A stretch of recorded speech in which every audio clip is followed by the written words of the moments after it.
Welcome everyone to another episode of Morning Wong Chat. Today we have Liz and she is a National Weather Service regional meteorologist. I'm not sure exactly what that means, so I'm just gonna let her explain it. So, hello Liz, welcome to the stream. Hello everyone. Hi. How's it going? Hello. It is Vickery, right? Yes, like hickory, but with a V. Okay. I just want to make sure I get that right. How are you doing? It's good. I just moved out to this new position with the Weather Service in December out here to Hawaii, and I guess we'll just go ahead and just jump right into it. First off, I grew up in the Tampa Bay area, but I went to school at Florida State University. My degrees, I have 2 bachelors of science. My first degree is meteorology, and my second is applied math and computation, so it's math and computer science. And I also got a minor in physics and computer science because I'm a nerd. Dang. So, So you are a nerd and a geek. Like you are so well versed in everything. I have too many fingers and too many pies. Were you always like a nerd and a geek growing up? Like, playing games? Oh God, let me tell you. No, my first console, I was only like 4 years old. My family bought me a Nintendo Entertainment System, an NES. And then it just started from there and it just got worse. My aunt, who's unfortunately now passed away, but she was really into like Zelda and like playing horror games. I used to hang out with her and I just got so sucked into the world and I loved it. Do you have any nephew or nieces? No. I just have a brother. If you have kids someday, you can be their aunt again. I will spoil you Mind with all blown. this stuff. Yeah, she was also like a bird person, so I like loved birds as a kid and horses. So I was really like an indoor and an outdoor kind of person. I just did everything, and then I did taekwondo too, and black belt and whatever. I saw you post about it. Yeah. Yeah, I'm finally getting back into it, and I'm very excited about that. Weather was always my first passion. When I was about 4 or 5 years old, and a tornado actually hit my neighborhood, and like my neighbors died, and like everything in was Florida? Just freaking wiped. Yeah, in Tampa. I would watch PBS all the time, and they did like this severe weather, like following chasers, and I was just like, what? Like, I was so hooked on it, and I thought it was the coolest thing, and I loved the weather, and I loved the clouds. And when I was in like first grade, I made a book saying, when I grow up, I want to be a meteorologist. And there's this like shitty chase vehicle with a Doppler dish, and it says saving, and I want to be a meteorologist so I can save lives. And I wrote, saving lives is like saving your own. And, like, it was the cutest thing. And then the next page, it was like, math is fun. Math is like a newborn kitten. I was a weird child. Tell me more about your job. Like, what is your job? Sure. Like, how does it work?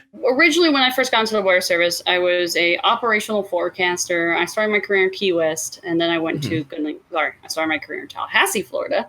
Then I went to Key West, and then I went to Goodland, Kansas. And what I was doing before what I do now is what most 90% of meteorologists do, and that's when your phone says severe thunderstorm warning or tornado warning issued for your area. That's what I was doing. I had a 7-computer setup, 2 displaying like current news and real-time feeds of local news media outlets to see if we got anything in. Then I also had my 3 workstations, which were set. 1 panel was set with radar data. 1 was set up 2 were set up for radar data. 1 was set up with satellite, and then usually model guidance. So we do have short-term models that can kind of generate where lines of Sorry if I get too fast. No. Where we generate lines of storms, convection.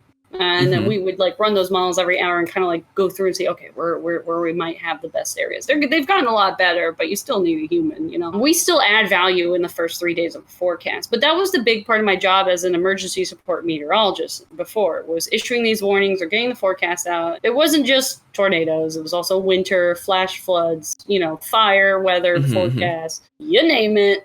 I did it, weather-related stuff. Also, we do have to train for nuclear fallout sort of stuff, too. So imagine, there's a bomb that goes off somewhere. You're going to need it on scene pretty much to, like, tell you which way which way is the wind going to blow, which way the plume is going to move. It was my second event, and I was just handling phones and radar up. And I didn't know what I knew. Course, but we issued tornado warning, and I have the tornado like right there on my screen, and I'm just like, damn, you know, like cool. And all of a sudden the phone rings because I'm answering phones because I'm just a student, you know, still. I answer a phone and it's this woman panicked and she's like, "Hi, is this a weather service?" And I'm like, "Yes, ma'am. How can I help you?" You know, because I'm like, "What's going on? Oh, What's going on?" You know, like, Uh-huh. and she's like, "I'm over here at this area and I see a funnel, but I can't see it touch. Is this a tornado? Is your address?" You know, and she gives me her address. I Google it and I pull up the lat line on my map and it's headed straight for her. And I'm like, my stomach dropped. You know, because this has always been fun and theoretical kind of stuff. You know, it's never been like I'm being impacted by the weather at that moment. Yeah. And I was like, "Yes, ma'am, that's a tornado." And I hear she had me on speaker, and she's like, "I don't know where to go. I don't have a basement. I don't know what to do." You know, like she's panicking because she doesn't know what to do. And I'm sitting there like, "Okay, do you have an interior closet in your house? You know, no windows, many walls between you and the storm to protect you and your family. Grab a mattress, throw it on you. If you guys got any helmets, put them on. Get some shoes on. Get ready." You know. And she's like, "How much time do I have?" I was like, "It is coming, ma'am. Get ready." She's like, "Okay, we're in the closet, ready. You know, here." And I'm like, I wish you the best. Yeah, that's not you can do it. I don't know what else to say. You know, I'm like, good luck, and then just hang up the phone. And everybody in operation like look because they hear, you know, the phone call I have and the panic. And I just stood there and like my stomach dropped and all the hair on the back of my neck, like just as I'm watching this tornado move over her location. And I'm just sick to my stomach. And my boss comes over and he puts his hand on my shoulder and he's like, "Liz, are you okay? Do you need a minute?" And I'm just like, "No, I'm good. I know what I have to do." And I immediately get on the phone. I get through to dispatch. I get on the phone with an officer, and I'm directing him around the roads, around the storm, to get to that house as fast as I can. But yeah, and you know, I had that moment, and it was like, because I was in that point where I'm like, is this what I want to do with the rest of my life, or do I want to pursue one of these other outlets? After that experience, it was just kind of this eye-opening. Like, it wasn't a good experience, it wasn't a bad experience, but it was one that I needed to give me a validation that to know what you're getting yourself into. Yeah, for my whole life. This is what I've dreamed of. This is what I've wanted to do. This is the right choice. And it was in that moment. And I'm grateful for it. And I'm glad it all turned out okay. But damn, that was a hard way to learn. What do you think is worse between the two, where you are reporting something, but then it false positive, like reporting something, but it didn't happen? Or is it like you did not report something because you don't think that's the thing? Which thing do you think is worse? I think missing something's way worse. Like I said, when I went to, you know, my better half's parents' house, it was all over the news. Like, we were there first, you know, and this was months later, you know. And, like, people will always remember your screw-ups. They won't remember the time you nailed the forecast.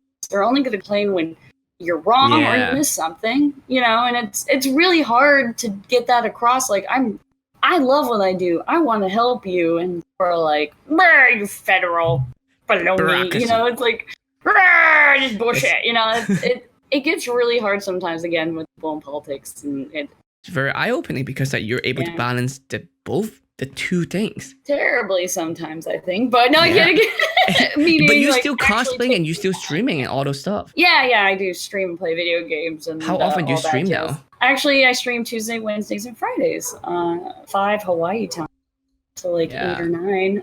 So I'm streaming 3 days a week again. I'm trying to get back into it. So being a kind of person who's helping other people, as long as I'm helping other people, I generally feel purpose. And with the cosplay and the streaming and stuff like that, that can be a very like in your face kind of thing. You're gonna laugh, but like, oh my God, I hated when I got. I mean, it's a popularity. It's a adult popularity contest that's not in high school anymore. Right. And I wasn't a popular kid in high school, so like getting all that attention at first was super overwhelming. Almost everyone in the cosplay industry was not a popular kid in high school. That's why they got into cosplay. I feel like there's a little causation there. Really good, but you know, like, and that being said too, you know, and it's funny because like cosplay was kind of like my outlet, you know, for a long time, and I loved it. But then I got into the politics of it, and that really kind of tainted it for me. Especially in Florida. A long time. If there's one thing I could wish for people to do, just take a couple minutes a day, just check the weather, check the forecast, look and see, is there any dangers or stuff? People have such a passive thing. You know, I know it's simple, not being caught with like an umbrella on a rainy day sort of stuff. I mean, everybody's done it. I mean, I've done it. You know, if people just took that time and paid a little bit more attention, you know, and make a plan too, like in case things do go wrong and what to do so you don't be in that situation. Like what do you have to lose? Thanks everyone for watching, listening, or wherever you are. Hopefully you learned something today, because I definitely have. Yeah, Thank you so much for sure. joining, and I'll see you all next time, guys.